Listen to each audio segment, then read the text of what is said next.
Eh, bueno, porque es importante corregir una declaración tributaria cuando nos damos cuenta de un error y antes que la DIAN lo solicite. Entonces, el contribuyente puede corregir a voluntad una declaración tributaria las veces que requiera y las veces que él lo solicite o pueda hacer sus correcciones.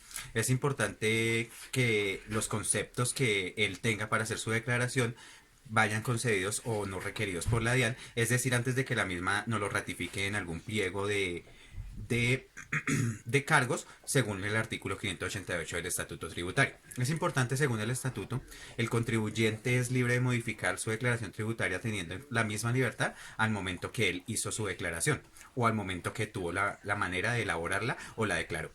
Una vez la DIAN lo ha notificado, nuestro requerimiento al contribuyente, se puede corregir su declaración, pero pues no tiene la misma libertad que tenía antes de hacerlo las veces que él quería, sino ya ratificando los pliegos y los cargos que tuvo él en su manera de elaborarla y lo que él requirió en ese momento de la presentación. Bueno, sin duda también pues se aclara que la mejor manera de hacer la corrección es cuando nosotros nos damos cuenta de una irregularidad o de algún error. Entonces, pues es importante ceñirnos a los artículos del Estatuto Tributario 588 y 589, donde podemos ver las sanciones que podemos incurrir dentro de la progresividad de la declaración de renta.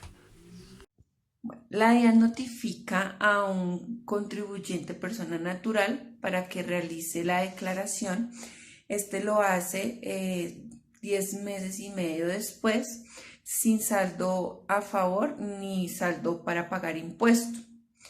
El artículo 642 del Estatuto Tributario nos menciona que en este caso aplica una sanción por extemporaneidad.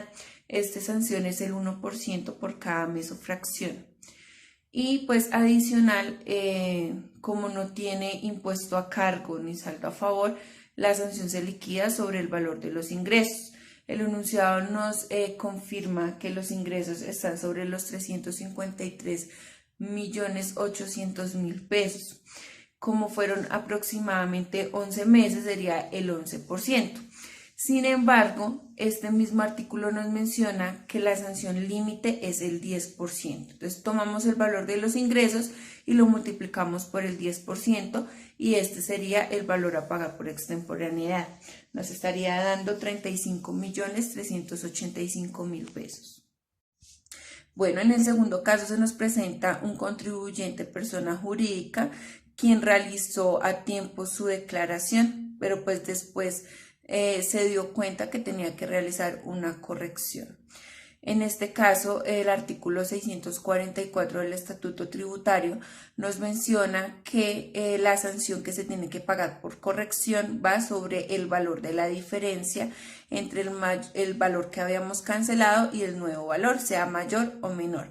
Esta diferencia la tomamos como base, sacamos el 10% y esa sería la sanción que vamos a pagar por corrección. Esa XY tasa limitada con 1800.017.18 obtiene 540.260.30.20 millones de ingresos por ventas durante el año grabable de 2016. Además, incurrió en costo de ventas en un 50% y un 15% de gastos, ambos del margen de ingresos. Debemos determinar el impuesto por pagar, presentar la declaración un mes y un día después del plazo establecido. La pregunta es, ¿cuáles serían las sanciones y el monto de cada una? Para este caso, analizamos y estudiamos los artículos del Estatuto Tributario y concluimos que la empresa presentó dicha declaración un mes y un día después del plazo que debía presentarla, en donde se aplica una sanción de extemporaneidad por no presentarla a tiempo. Determinado el impuesto a pagar y la sanción por valor de, entonces el ingreso de ventas son 540.260.320. El costo de ventas es del 50%, o sea, 270, 131.60. El gasto de ventas serían 81.039.048. La utilidad nos daría 189.091. El impuesto para el año 2016 en la renta es el 25%, esa era la tarifa, lo cual nos daría para pagar 47.272.750. La sanción por un mes, dice el artículo, que es del 5%. y por fracción se lleva otro 5% para un total de un 10%. Cada porcentaje serían 2.363.637. A esto le sumamos los intereses, que serían 1.287.000, y el total del pago del impuesto serían 53.287.024. Gracias. En este caso tenemos a la compañía ABC SAS, que presentó su declaración de renta 5 meses y 3 días después de la fecha de vencimiento, por lo cual debe aplicar la sanción del artículo 641 del Estatuto Tributario de el 5% por cada mes o fracción de retardo sobre el impuesto a cargo. Los intereses de mora se liquidan sobre el total del saldo a pagar, es decir, que se debe tener en cuenta el anticipo.